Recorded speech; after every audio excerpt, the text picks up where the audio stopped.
ఉత్తరాంధ్ర ఆరాధ్య దైవం ప్రముఖ పుణ్యక్షేత్రమైన సింహాచలం శ్రీ వరాహ లక్ష్మీ నరసింహస్వామి వారి నిత్య కళ్యాణం అంగరంగ వైభవంగా జరిగింది. ఆర్జిత సేవల్లో భాగంగా అర్చక స్వాములు ఉత్సవమూర్తి గోవిందరాజు స్వామిని ఉభయ దేవారులతో మండపంలో అధిష్ఠింపజేశారు.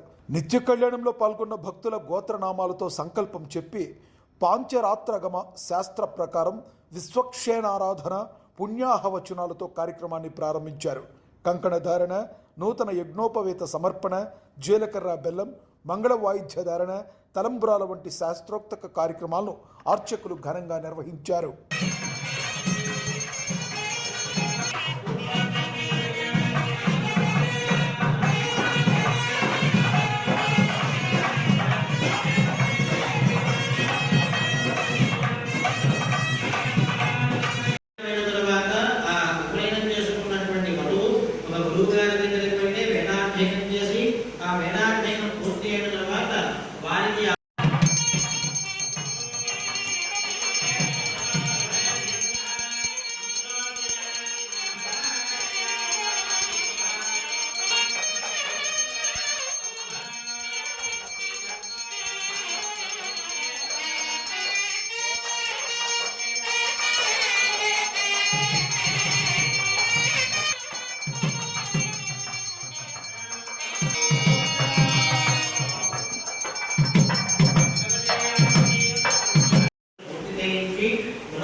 అలాగా స్వామి ఇప్పుడు ప్రపంచ ఆశ్రమం నుంచి గృహస్థాశ్రమ స్వీకారం చేయడానికి సిద్ధంగా ఉన్నాడు.